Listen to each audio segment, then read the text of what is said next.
On ITV, bringing us to our first discussion segment, and Monday morning after the news comes your favorite program, the aviation, done by the aviation freak himself, a man who has touched some part of Europe, America, and Asia, strictly on aviation programs and events, of course, alongside other business.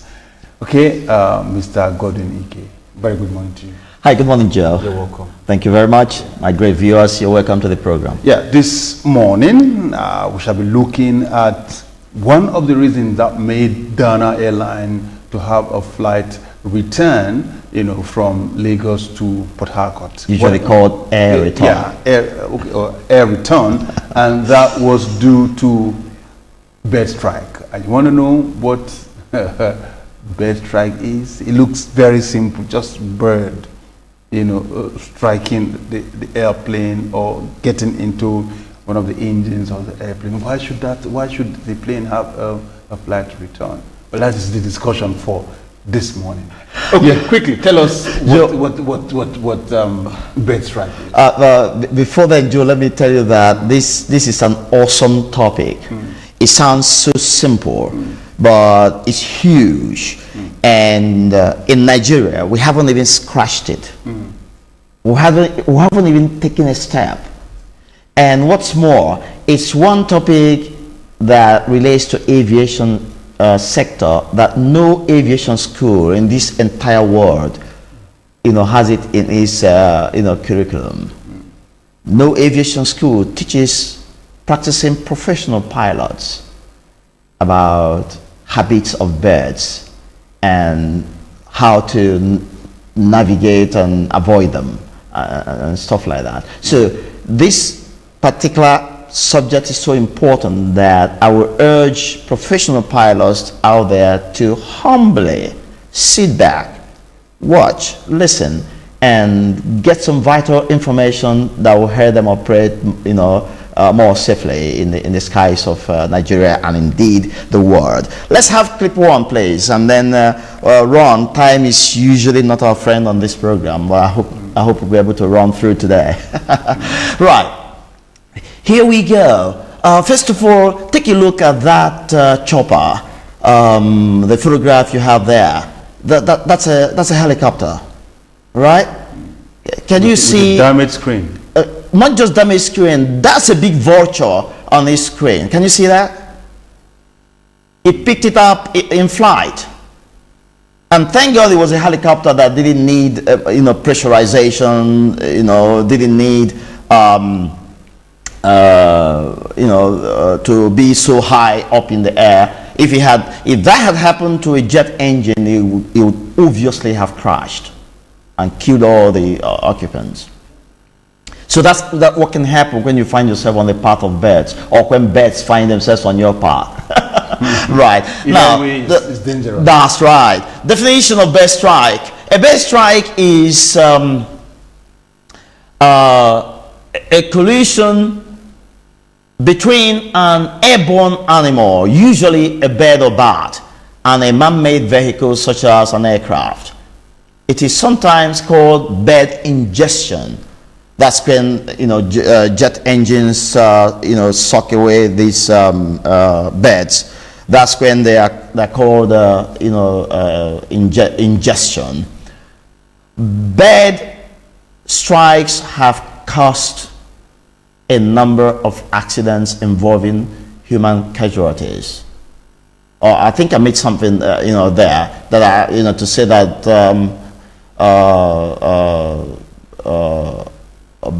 bird hit or bash are alternative names that you also have to describe bird strike, especially for, when you have to deal with aircraft strike hazard.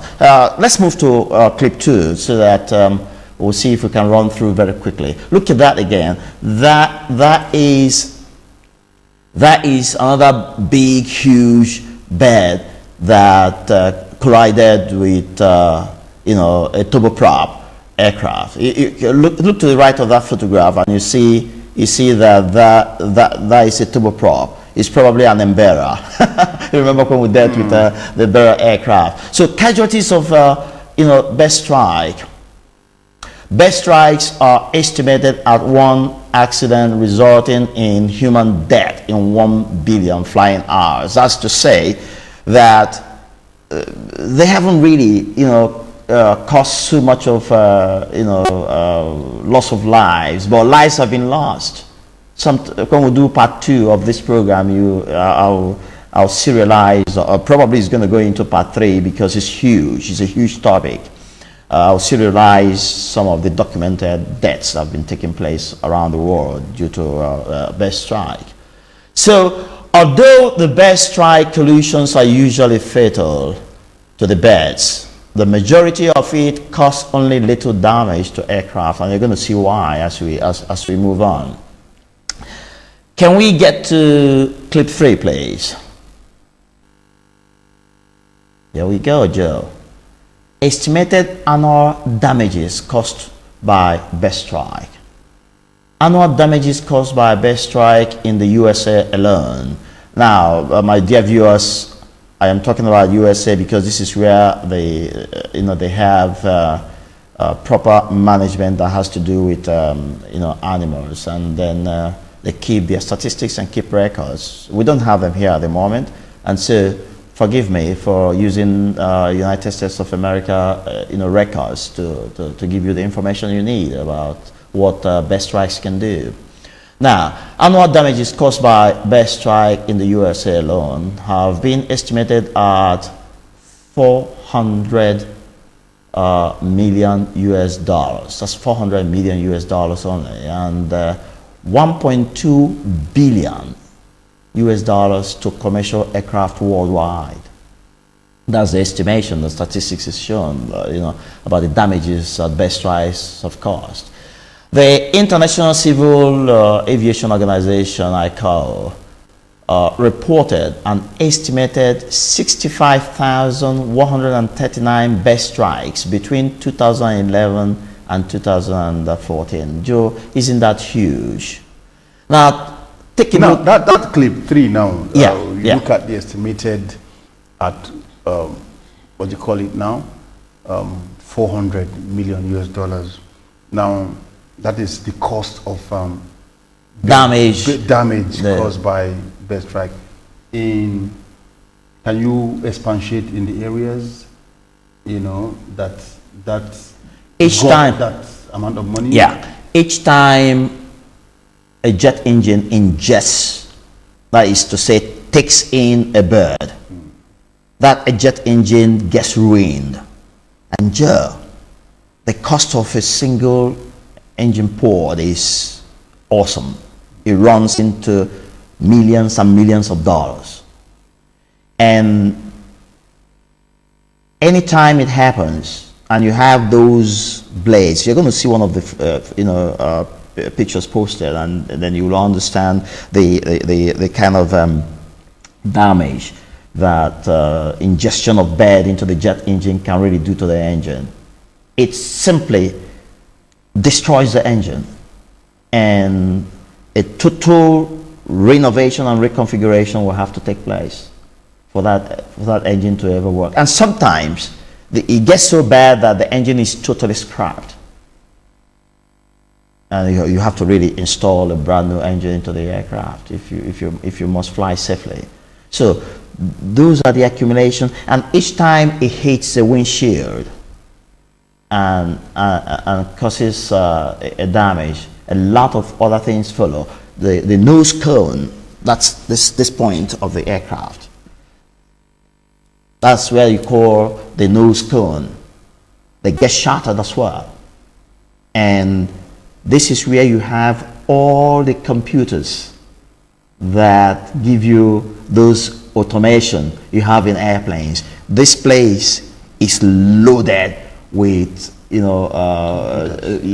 CPUs, the computer, those computer units, interconnected, some serially, some parallel, to give you all those very awesome real-time live information in the cockpit. They're all here. And so imagine an impact that affects them. So much millions of dollars wasted there when each time it happens. And the empennage, which of course, the whole third section of the aircraft is known as the empennage. They get hit by birds as well. Well, as we move on, you get more information. Let's really run because time is usually not a friend. Can we go to clip 4 very quickly? Here we go, Joe. When do bird strikes occur? Bird strikes take place mostly during takeoff, landing, or low altitude flights. Records, however, show that bird strikes have taken place at high altitudes, as high as 6,000 meters. That's about 20,000 feet above sea level, and also 9,000, which is equivalent to 30,000 feet above, ground. So sorry for that spelling of ground. That's a typographical error, my viewers. That word GROUD is not what we mean. Please correct it. Is ground, above ground. Okay? Right. Bare-headed geese have been seen flying as high as 10,175 meters. That's about 33,383 feet above sea level. Records also show that Rupert's vulture at an altitude, that over Ivory Coast, an aircraft had collided with a Rupert's vulture at an altitude of 11,300 meters. That was over Ivory Coast. That's where that was recorded. And that is as high as 37,100 feet above sea level. That is a world record height ever attained by a bird. The Rupert's vulture does that kind of, altitude. Unbelievable, Joe. Yeah. One was found, right there over Ivory Coast. Majority of bird strikes, however, take place near or on airports, according to ICAO. 90% during takeoff and landing. So that's a message for pilots. You must watch out for these birds as you make to take off. If you find them, especially when they come in a flock, your best bet is to abort that takeoff. Get your permission from the control tower and announce that you've just noticed a bird flock crossing your flight path. And so you must wait for them to all cross and leave the zone before you make to take off. Otherwise, the likelihood is that you're gonna make contact with them, and your jet engines will probably suck them in and endanger your life and a lot of your passengers. Can't you have a system that can scare away birds from the airport? We're getting there. You're so much in a hurry, Joe. You're already in a hurry, Joe. I understand how you feel. But we're going to see more of those in part 2. Let's just lay the foundation in part 1 because time is not our friend until we get a good sponsor that will take us to about an hour to deal with issues on this program. Can we go to clip 5? Is it? Yeah, clip 5, isn't it? Clip 5, please. Here we go. Usual point of impact.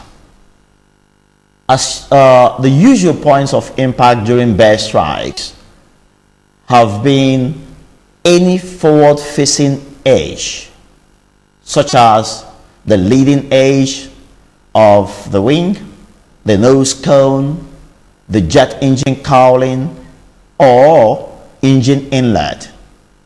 Due to the rotation speed of jet engine fan and its design, jet engine ingestion is usually extremely serious. You see, I mentioned that a moment ago. As the bird strikes a fan blade, the blade can be displaced into another blade, causing a cascading failure.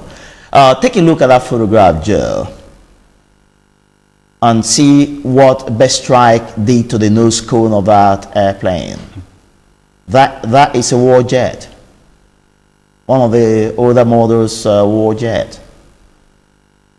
Can you see the nose cone completely devastated?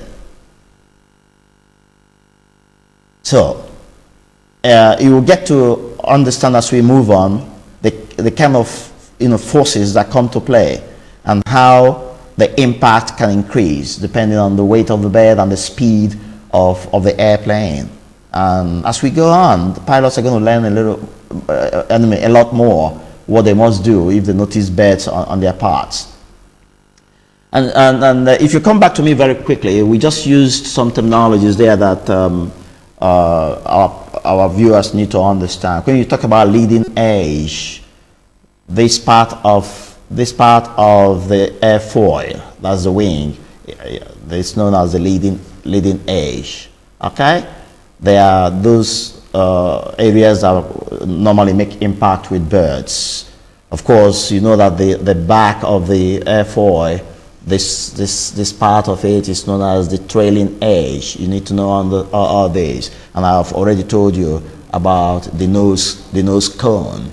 All right, you're going to hear about empennage, which is this whole tail section of the aircraft. That's the empennage. My dear viewers, just enjoy yourself and just sit back. We have a lot more for you. Let's go to clip 6. Clip 6, please. Force of impact. This is a place you have to pay real attention. I urge my viewers who have interest in knowing and understanding this topic to get a shot of this so that you study and study and study and understand it. You have my authority to do so. Now, the force of impact on an aircraft depends on the weight of the bird and the speed difference and direction of impact. The energy of impact increases with the square. I'm sure a few people are getting confused now, but just never mind. I'm going to tear it down and you will understand it better after reading through this. The energy of impact increases with the square of the speed difference.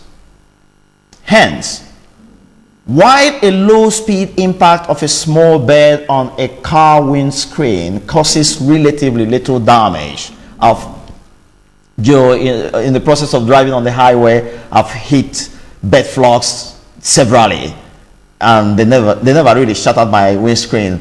It's until I got into the deep studies of all aspects of aviation that I got to understand why I will hit a bird and it will do little or nothing to my windshield, but an airplane will hit one and have everywhere shattered. So please return me to that same clip and let's have our viewers get the information that they need. Hence, while a low speed impact of a small bird on a car windscreen causes relatively little damage, high-speed impacts, as with a jet aircraft, can cause catastrophic failure to the aircraft. For example, watch out this, Joe. The energy of a 5 kg, that is 11-pound weight bird, moving at a relative velocity of 275 kilometers an hour, that's about 171 miles per hour, is approximately equal to the energy of 100 kg. Joe, are you getting information here?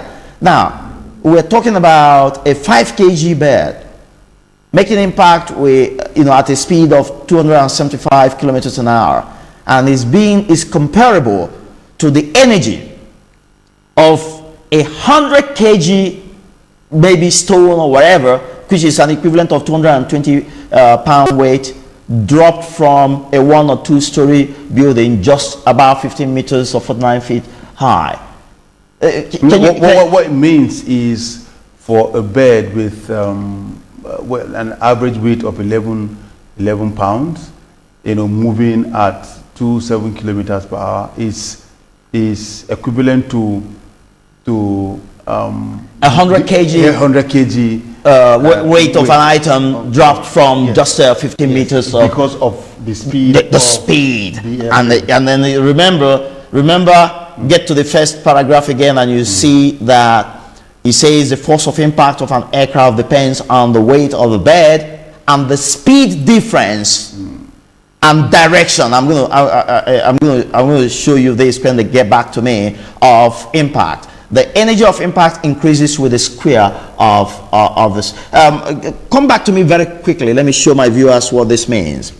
If an aircraft is flying in this direction and a bird that is flying in the same direction makes contact, what it's saying in effect is that the impact that contact makes on this aircraft is much less than when you have this airplane cheering away at 500 knots, which is about 950 kilometers an hour.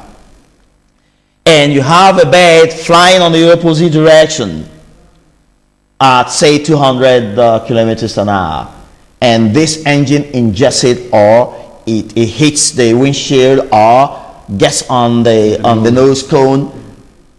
Is catastrophic impact that it makes. Now, having said that, let's move quickly to clip 7.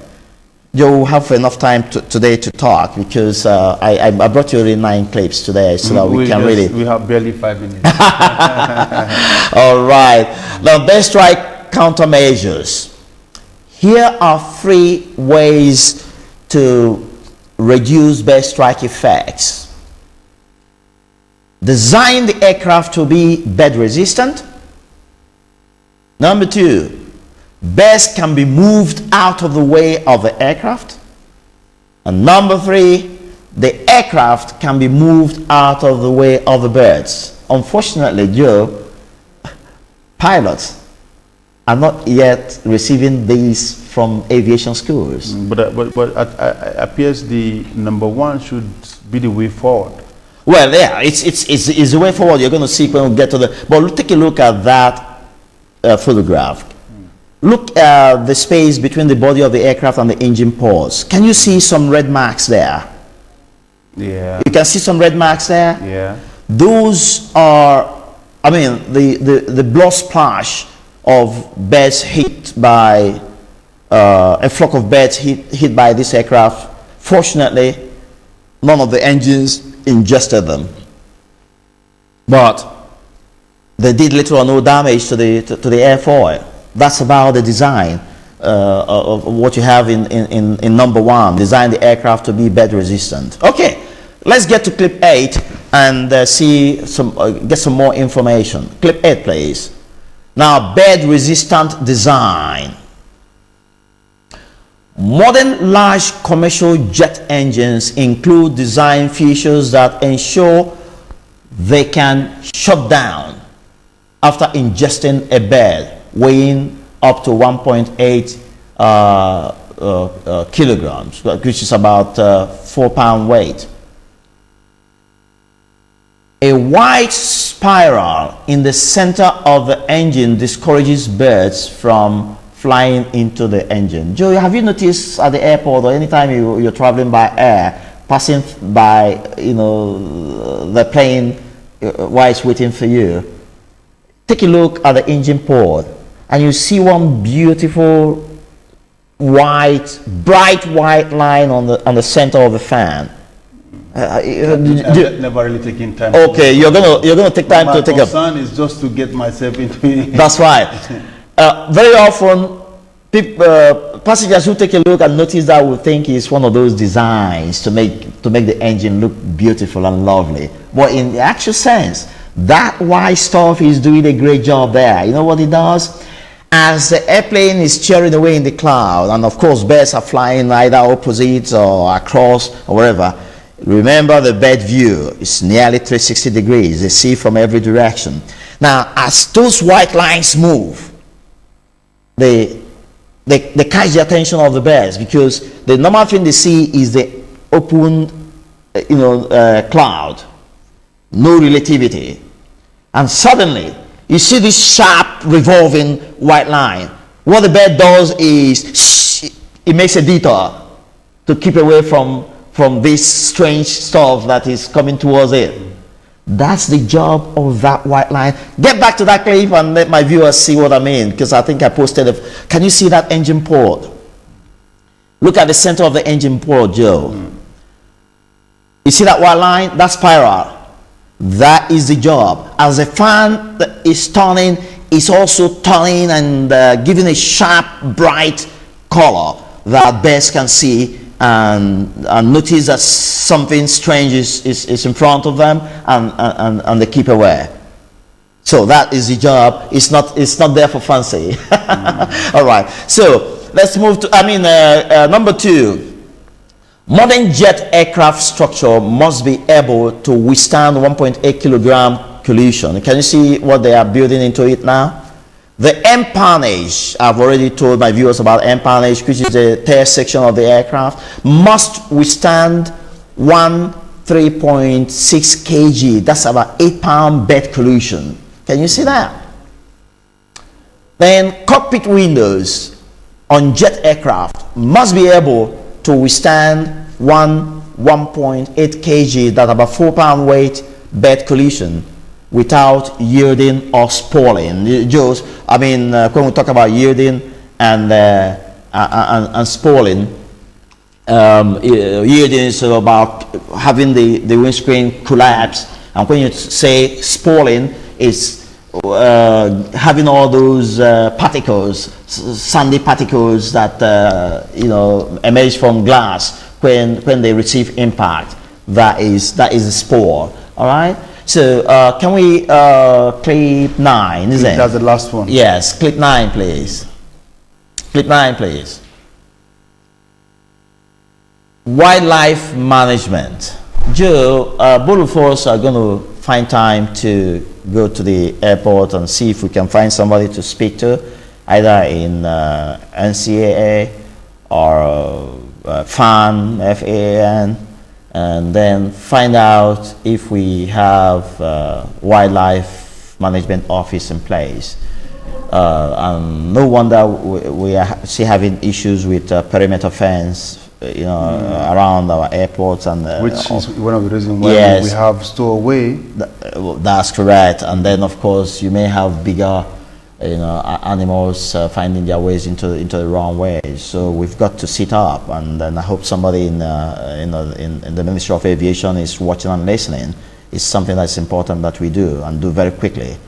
We don't wait until it kills somebody or some innocent individuals, and then we begin our usual fire brigade stuff. The time to do it is now. Now, wildlife management in the airport environment.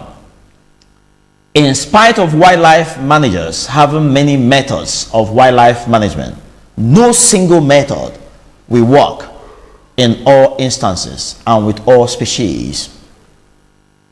There are 2 major categories of wildlife management in the airport environment. Number 1 is the non-leader wildlife management, and number 2 is the leader wildlife management. Most effective airfield wildlife management is achieved by integrating multiple non-leader methods with leader methods. My dear viewers, I will repeat this particular clip 9 in part 2 as clip 1 of part 2 come next Monday, God keeping us all alive and healthy. And we're going to see the various ways, the non-leader ways that we can keep birds and other wildlife. It's not only birds that threaten. By that next week again, you see bus tires and that heavy animals such as the bush pigs and deers, can do to aircraft when they touch down and running helplessly, struggling to come to a stop. And suddenly you find this big animal in front of you, and you have no way to really avoid, running over it. And it causes a whole lot of damage and sometimes can endanger lives. And so I will urge my viewers to please keep a date with next Monday. Okay. It is going to be awesome. What you will learn about the legal and non-legal ways of keeping wildlife away from the airport will amaze you.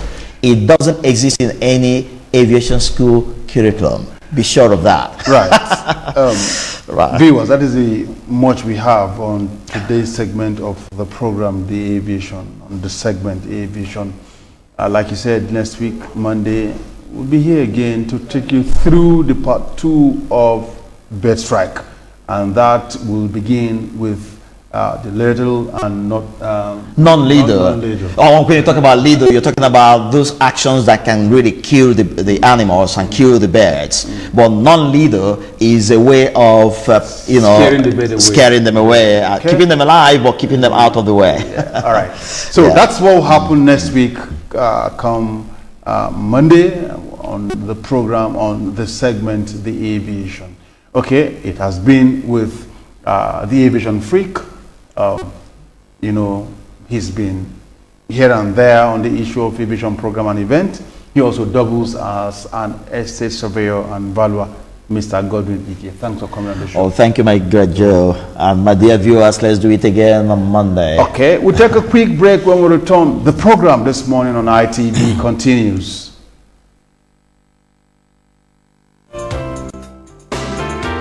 As you wake up in the morning, the first thing in the mind is knowing what is going on around you. Follow and get an up-to-date analysis on issues and governance.